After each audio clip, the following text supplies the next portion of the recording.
Welcome, welcome, friends. It is Tuesday, August the 4th. We are already past a third of the way done with the hurricane season here in 2026. It's been kind of uneventful, which is good.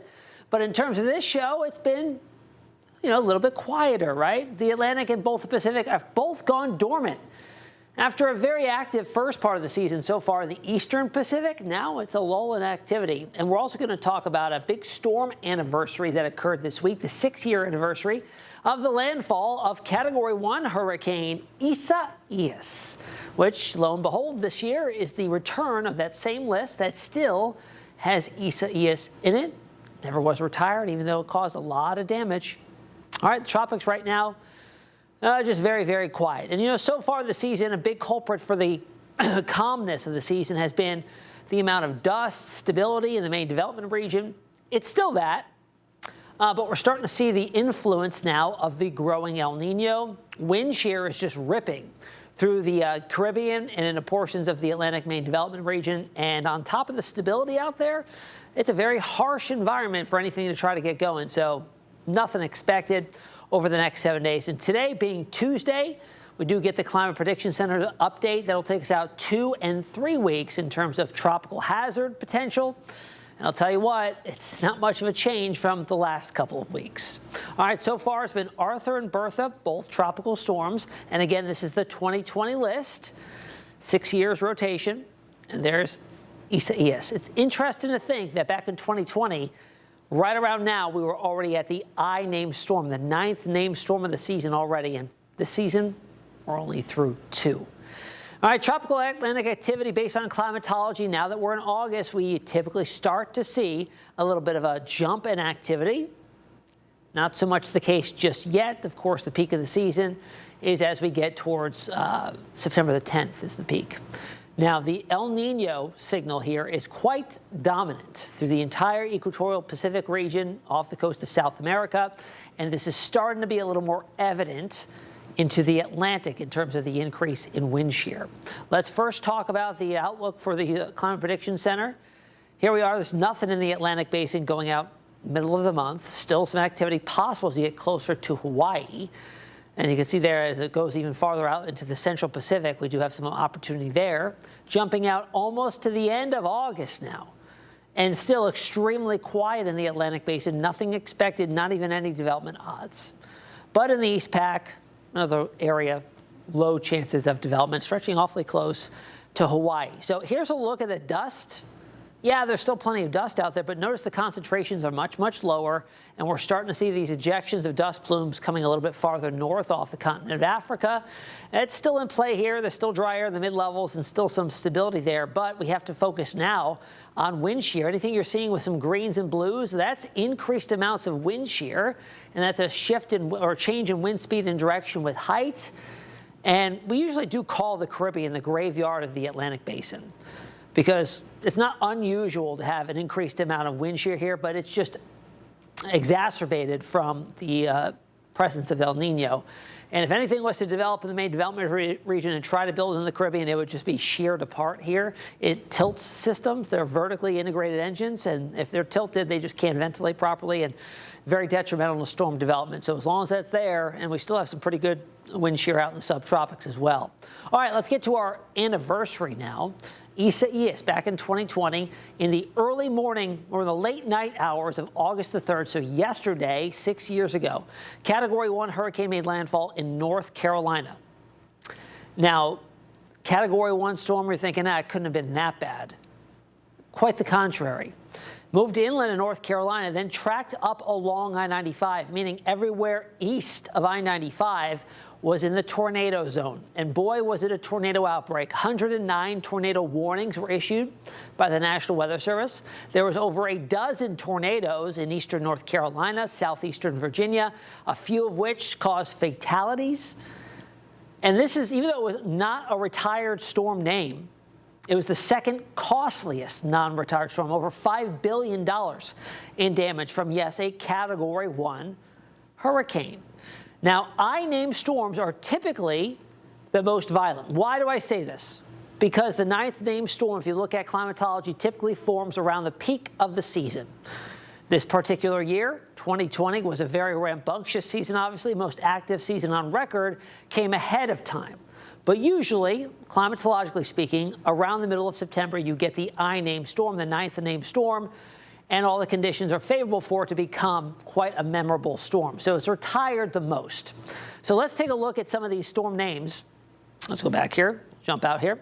So I-named storms, retired I-named storms. Overall, there have been 13, the most of any letter. Now, I will take out iota, because back in 2020, of course, we went to the Greek alphabet. Yeah, even though it starts with I, it's not technically an I name. But most recently, the I-named storm that was retired was Ian. Back in 2022 on the west coast of Florida, and then Ida in 2021, that was over New Orleans.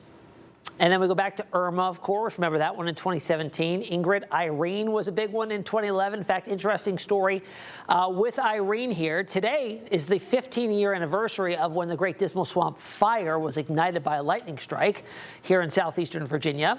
It burned for 111 days, and Hurricane Irene came on through southeastern Virginia in 2011, brought over a foot of rain, and that still didn't put out the Great Dismal Swamp fire.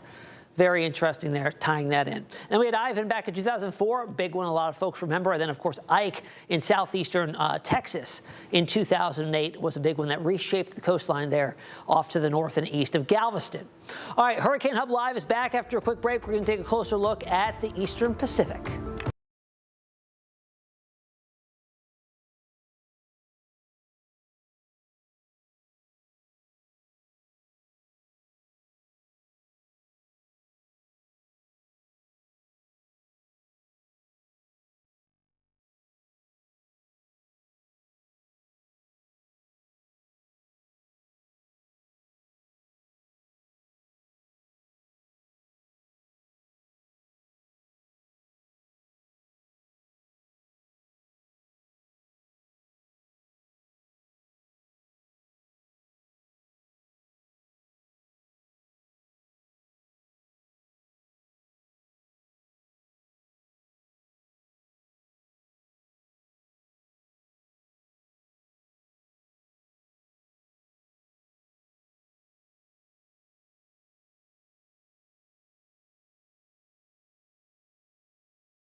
Welcome back to Hurricane Hub Live, a look at the Eastern Pacific, where it has also gone very quiet. At least we've got some convection here bubbling up over the very warm waters of the Eastern Pacific Basin, but nothing organizing in the short term. There's nothing tagged as an area of interest anytime soon. We've gone through 7 names. We just finished it off with a bang. Genevieve, Cat 5. About a week and a half ago now. And next up would be Herman, Isel, Julio, and Karina. See if we get there. All right, the season scorecard so far, 7 in the East Pac, 2 in the Atlantic. Of those 7, 2 became hurricanes. We had Fausto, Cat 2, and of course we had Genevieve as a Category 5, so that was a major hurricane, and no changes out there since. Well, that's the latest out there in the Eastern Pacific Basin. Nothing else cooking. Coming up in just a little bit, we'll have tropical trivia and an interview with an expert.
Jess Whitehead joins us, and I want to get this right, Jess.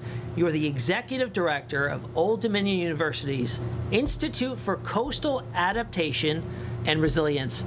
ICAR for short. We like our acronyms here. We do love our acronyms. And welcome to the show. Meteorologists love some acronyms. We do. Science in general, right? Loves the acronyms. So, Jess, welcome to the show.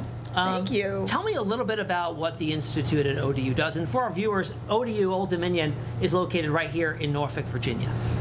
Thank you for that. So the Institute for Coastal Adaptation and Resilience is really unique in that we focus on the practice of building coastal resilience. So we partner with communities, with localities, organizations, businesses to engage, understand their needs, and then develop and deploy real solutions based on integrative, innovative, and applied research. So we really see ourselves in the university as a catalyst in the Hampton Roads region and for all of coastal Virginia to make sure that we have thriving communities no matter what Mother Nature throws at us. Now, it seems like it's great placement for ICAR here in Hampton Roads. As we talked about before the show, it's one of the most susceptible coastal regions along the eastern seaboard. And explain to viewers why that is. Absolutely. We are right at the mouth of the Chesapeake Bay. And so we have historically for hundreds of years, and even going back to when the many tribes in Virginia were here, it has always been an important location. Right at the mouth of the Chesapeake Bay, extremely strategic. Today we have the world's largest naval base. We have the Port of Virginia. We have 7 different cities in our region. We have 17 localities overall in the Hampton Roads Planning District region, and some of the most historic sites in the United States. We also have one of the highest rates of sea level rise in the United States and the highest rate on the East Coast. So that means that as we go forward into the future, floods that we may have seen in the past have the potential to be higher as the baseline sea level is increasing, as well as the vertical land motion from our land sinking on top of that. So we've got that 1-2 punch going on. Really a double whammy with the subsidence out there. So I brought this up when we talked before the show. Is that a big contributing factor to the sinking of the land across Hampton Roads is that Chesapeake Bay meteor impact? Yeah, we've got the meteor impact. We've also got water extraction going on for our industries here. So those two, again, kind of lead to that compaction. Right now, it's probably about 1/3 of our relative sea level rise. As we look forward into the future, you would begin to expect to see that global rate, kind of the relative rate that you see from things like ice melting that's currently locked up on land or changes in ocean circulation, becoming a larger component than the subsidence. Now, I just want to clarify, because that meteor impact, you didn't miss it. That was 35 million years ago, so it was a long, long time ago. Good. But let's get into the flooding aspect of things here, Jess. How do institutions get into drawing the flood maps? You know, they're very intricate here in Hampton Roads, and it can be different from your neighbor just down the street from what your flood zone is. So what kind of goes into that? What do folks look at to draw those? Yeah, so the Federal Emergency Management Agency is the entity that is really going through and approving these maps. And really what they're looking at is what we call H&H, hydrology and hydraulics. So the hydrology is what's the water. For us, a lot of that is the probabilities of certain storm surges, the addition of wave action that might do damage on top of that storm surge, and then the hydraulics of how that water moves through the landscape. So it's a really complicated engineering exercise. Interestingly, we now have private companies that are doing this more and more often and starting to get some different results by really taking modeling approaches to this and trying to get a handle on some factors that are harder for these engineering studies to capture, like really big rainfalls and what happens when you have one of those lower probability but high consequence kind of rainfalls interacting with things like our stormwater infrastructure. So that's really a cool science question of why do we still do science on this? The FEMA flood maps don't couple to the stormwater infrastructure, and we know that the cities have modified so that they are relieving flooding in some areas, and then things happen like leaves back up a storm drain and you might have flooding in a new area. So there's a whole lot of research going into how to do flood modeling better, but right now the real kind of jurisdictional process that holds sway with your mortgage company, which is what everybody at home cares about, is that FEMA process. All right, very interesting. So, Jess, what are some proven tactics for mitigation of storm impacts from either a hurricane, a nor'easter here in Hampton Roads, or like what are some ways, some interesting ways that cities and municipalities are adapting to the rising sea level change and overall more impacts from storms? So that is a really broad question, Tim.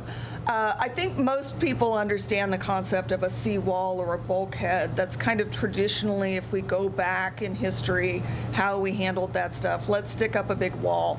Sometimes there are challenges in that, and sometimes that's the only thing you can do. If you are in a river channel and you have really big ships that go back and forth, a wall is your option. But sometimes if you're a homeowner, you may be living in an area where you want to put up a bulkhead on your property. When you get wave action in these storms, it'll start to scour in front of that and begin to erode the integrity of that wall and start to see that failure. So a lot of what we focus on in ICAR, and in particularly in our partnerships with the Chesapeake Bay Foundation, is how do we use nature to work with us and help out in some of these circumstances. Sometimes, and in Virginia, it's actually, if you go into code, it's the preference. You have to prove, you use a living shoreline or prove that you can't use one. And those are more natural techniques that use vegetation, that use different kinds of materials that allow oysters to build up in certain areas. Those are things that aren't going to stop a 15-foot storm surge, but they definitely help with things like dampening down wave action. And in some cases, in places like North Carolina, where they've had recent big storms like Hurricane Florence in 2018, they've been able to find out that these living shorelines end up having less damage after a storm. But it's really dependent on where you live and the conditions of what you're trying to protect. So we work a lot with when can you use those natural and nature-based solutions primarily, and when do you have to use them in hybrid approaches so that your gray approaches, like you have to have a seawall, aren't doing as much damage to the natural environment and the habitat. And that's some of the coolest, most enjoyable work that we do, and it crosses all of the disciplines. We've got people who are, we have research faculty within ICAR who are working with ODU's Civil and Environmental Engineering Department to build a wave flume that will allow us to test different vegetation types and see how wave action gets dampened by different types of plants. But then we also have people in our biological sciences who are partnering with people in the School of Business. Right now, when you go and all of these cities are trying to put in more of these nature-based solutions, there's one nursery in New Jersey supplying the plants. So they're trying to figure out how do we work in Virginia to make this an attractive business proposition and something that will work so that we can be growing those in Virginia. So there's all kinds of different ways that we're working. And the coolest thing about ICAR is being able to be that hub where all of these faculty from different departments can be working with people from the cities and collaborating with them to get things on the ground and make sure it's, data to decision. Now, artificial intelligence is becoming more and more embedded in what I do with meteorology and weather forecasting and model prediction. I'm interested to hear how that's coming into play with maybe modeling storm scenarios for mitigation purposes or adaptation for coastal communities. How are you guys using it? Yeah, so right now, we're really, I think, on the forefront of beginning to experiment with how AI can be a value add in these processes. You're absolutely right. A lot of it has been in the modeling arena, particularly in getting into flood modeling, developing better flood maps, doing those really difficult data intensive things like coupling that stormwater infrastructure or determining how we layer up these solutions. I think a lot of the future is also going to be in helping planners make better decisions.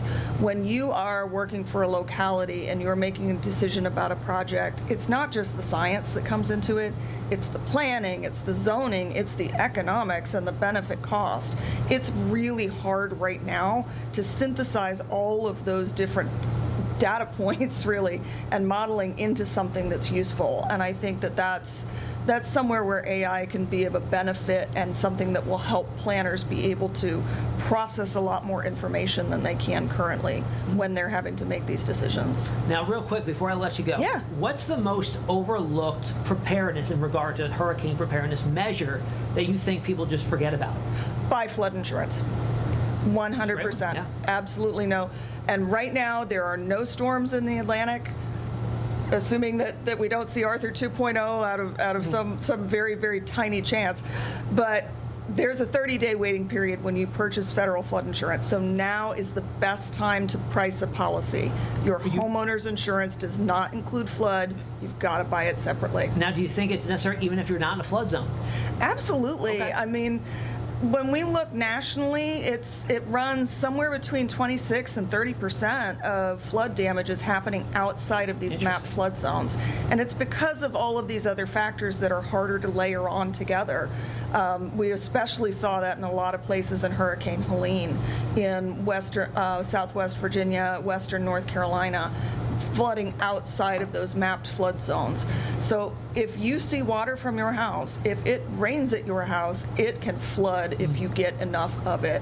So buy that flood insurance. And if you're not inside X zone, or I'm sorry, if you're inside the X zone, that area that's outside of a mapped floodplain, you're going to get the best price. And in a lot of the Hampton Roads localities, they participate in the community rating system, which gets you anywhere with our localities between a 15 to a 25% discount on that rate. Fascinating. All right, thank you so much, Jess Whitehead, Executive Director, ODU Institute for Coastal Adaptation and Resilience. Really appreciate having you on the show. Thank you so much, Tim. It's been a pleasure. All right, we'll be right back.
Welcome back. During hurricane season, it's crucial for us to know where and when a hurricane might hit. Thanks to the help of hurricane models, often called spaghetti plots, we get a pretty good idea of which path storms will take. But how exactly do they work? Meteorologist Evan Stewart explains.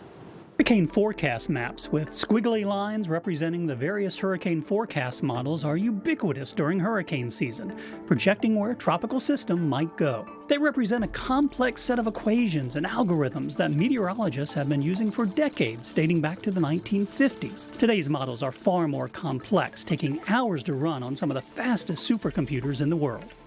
Data from satellites, aircraft, ships, buoys, and land-based sensors are fed into the model's mathematical equations to create a digital version of the atmosphere. Each model has a different purpose, so they use different sets of data and equations, resulting in different forecasts. Some models incorporate the date and location of past storms, while others focus only on a storm's strength or direction of movement. Ultimately, these models are restricted by available data and computing power, but they are all improving every year. All right, time for tropical trivia. The question I asked you last week was, a system becomes a tropical storm and receives a name when sustained winds reach 39 miles per hour. All right, tonight's question is, which of these is not part of a typical hurricane? Eye wall, rain bands, or cold front? I'll have the answer for you next time on Hurricane Hub Live, which will be this coming Thursday. We'll see you then. Have a great night.